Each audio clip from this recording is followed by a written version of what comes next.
Good morning from a very gloomy Sleepy Hollow. Today I'm going to be showing you guys some of the more historic parts of Sleepy Hollow. Not necessarily focusing on the haunted portions of it, but the other portions that really aren't focused on when people cover Sleepy Hollow. So right now I'm in Patriots Park. This was the place where Major John Andre of the British Army was captured by 3 militiamen during the Revolutionary War. He was dressed in civilian clothes and caught as a spy. They found papers on him that implicated him in espionage with Benedict Arnold. He was eventually executed. This is the park where 3 Patriot men, as I said, captured him. We're gonna head over there to that monument and see exactly what it states. Not a very big park, but a park nonetheless. Okay guys, I've walked up a little bit now to the monument, which stands right here, and a sign also stating what I've just explained. Andre was captured here in 1780 by 3 honest militiamen.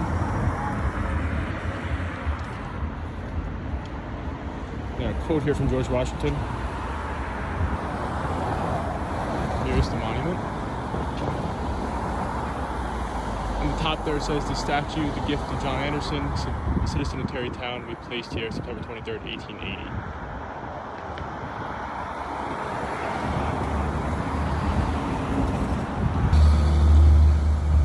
Okay, and then here on the bottom, it explains that again, John Andre was captured here. And it goes on to further explain that the people of Westchester County have erected this monument, as well to commemorate a great event, as to testify their high estimation of that integrity and patriotism which, rejecting every temptation, rescued the United States from most imminent peril by baffling the arts of a spy and the plots of a traitor."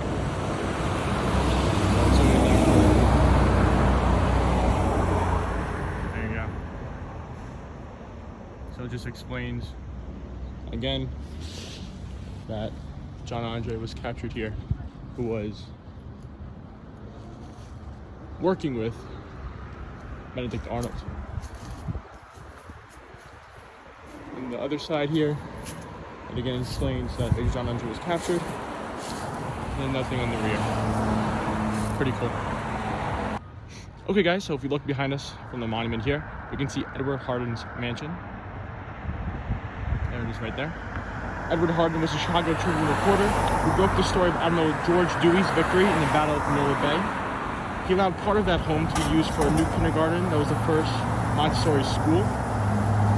In 1898, the 29-year-old Edward Hardin, a business editor for the Chicago Tribune, was riding along the USS Hugh McCulloch during the Spanish-American War, where he witnessed the first U.S. Navy victory over a foreign fleet since 1812. Now, Hardin's report reached the U.S. before Dewey's official report, and President William McKinley found out about the incident through the Chicago Tribune. That is his importance to American history. He broke that story even before Dewey got it to the president at that time. So that's the importance of that building there. It's also a school, as I stated, kindergarten for the first Montessori school. Okay guys, I've driven up the road a little bit now, and I've arrived at the Old Dutch Church of Sleepy Hollow. It is the 2nd oldest extant church and the 15th oldest building in New York. It was written about in Washington Irving's Legend of Sleepy Hollow, which he wrote in 1820, and I'll talk about that a little bit later. Washington Irving is actually buried in the cemetery, the Sleepy Hollow Cemetery, that borders the church, as you can see. We're going to now get a little bit closer, we'll read some of the signs there, and see what they say. Okay guys, here's our first sign. The Old Dutch Church of Sleepy Hollow, built in 1697. There you go. Right next to the building here. We'll keep moving here. Let's see what this says.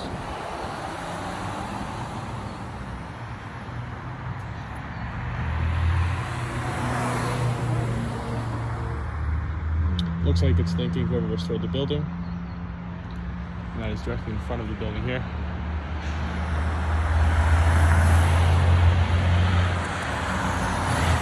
There's a sign right in front of the main door stating that it is a registered National Historic Landmark.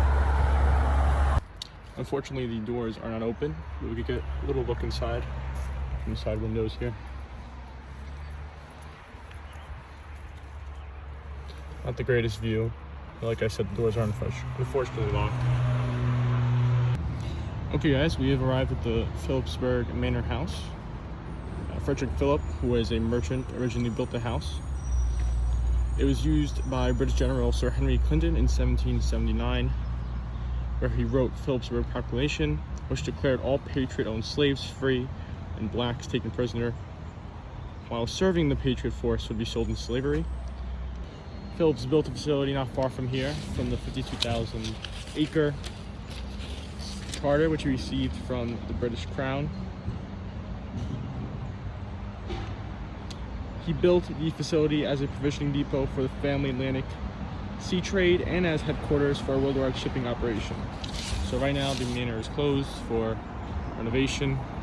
As you can see, much has been preserved here. There's the house there, that white one. It is also important to note that just like the old Dutch church, which we just visited shortly ago, this is also a National Historic Landmark. Okay guys, we have arrived at the Kingston Point County Park, one of our final stops here, before we head to the Sleepy Hollow Lighthouse. But before we head there, I wanted to give a little history on Sleepy Hollow, which is a village in the town of Mount Pleasant in Westchester County, New York, with a population around 10,000. The town in the 19th century was called North Tarrytown, but in 1996 the village changed the name to Sleepy Hollow. The village got the name from the descriptions of Washington Irving, American author, who described the place in his story Legend of Sleepy Hollow, which was written in 1820, as a quiet and drowsy ambiance. People who live in there seem to be in a dreamlike state and have many old-fashioned customs. So that's how the name Sleepy Hollow came to be. In 1996, they renamed the town from North Tarrytown to keep with the history. So there's the Hudson River there, Tappan Zee Bridge right there. And now we're gonna walk over to the lighthouse, which you might be able to see in the shot. We'll see how close we get to it. Right there. Okay guys, we are approaching the lighthouse. It's right here in front of us. The lighthouse is a cast iron tower built in 1883. It was automated in the 1950s, operated until 1961, when navigation lights on the Tappan Zee Bridge, which you see behind there, rendered it obsolete. So there it is. I'll try to get a little bit closer here, get a better shot of it. Alright guys, so there's the lighthouse. There's the Hudson. Very gloomy today, a little foggy. And that wraps up the tour of Sleepy Hollow. Hope you guys learned something about the history that isn't usually covered. People usually focus on the haunted portions of it, spooky portions of it, but I want to focus on the more historical parts relating to the Revolutionary War and other historic landmarks. Thanks for watching, guys. Have a good day.